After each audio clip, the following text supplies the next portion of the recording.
Let's tie a Sow-Scud today. It's kind of a combination of a sow bug and a scud. Sow bug or a scud can be tied, goodness, 1,000 different ways. This particular version works well around here and is easy to tie. Here are the materials. The thing that's unique from some of the other nymphs is the scud or sow bud back. Like usual, we start out tying the thread base, and this is, I'm using a gray. And so we wrap the thread around, we wrap the tag around the thread, and then continue wrapping the thread toward the back. Clip off the tag, and we'll continue wrapping until we get at the curve. Now lay the sow bug back on the top at the end, and then put 2 loops around the end to hold it down. And we'll put that right at the very back of the fly. Now start taking the dubbing, little small pinches, and wrapping it around. You can either wet your finger or there's some, get some beeswax to help you grip it. Hold the backing material down so it doesn't loop around. And so we'll wrap the dubbing on loosely, since we're going to pull out the fibers for legs later. There we go. Here's another pinch, and then what we'll do is we'll build the fly up as we go. We'll go all the way up. Now we'll put more on in the middle, make it wide to give it that sow bug look. Although when we put the ribbing on or wrap the rib, it'll pull it down a little bit. That's why I call it a Sow-Scud. Scud.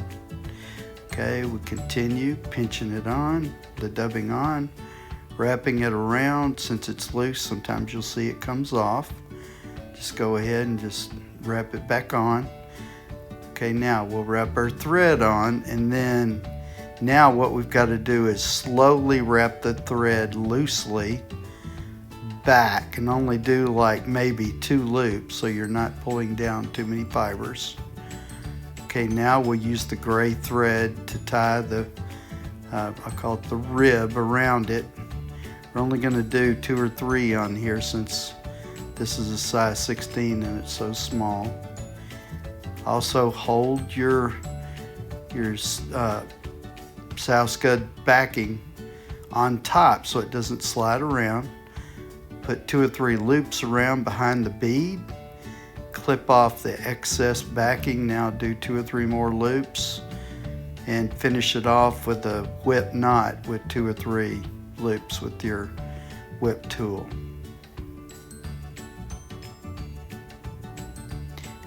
Like before, you keep pressure on it as you pull it in, and then pull it down.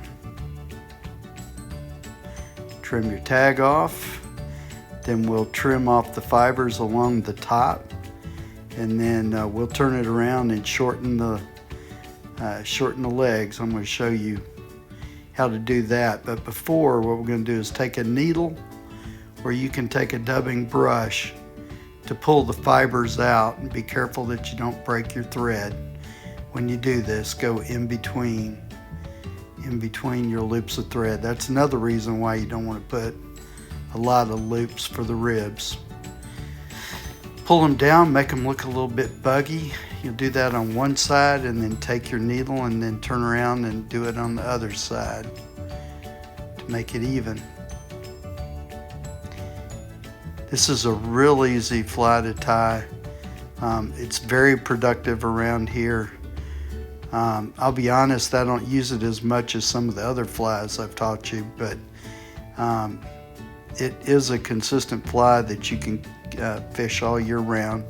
And if this one doesn't work, then you can try tying it in more of a gray color or more of a greenish color, olive green. So there you go. That is a Sow-Scud.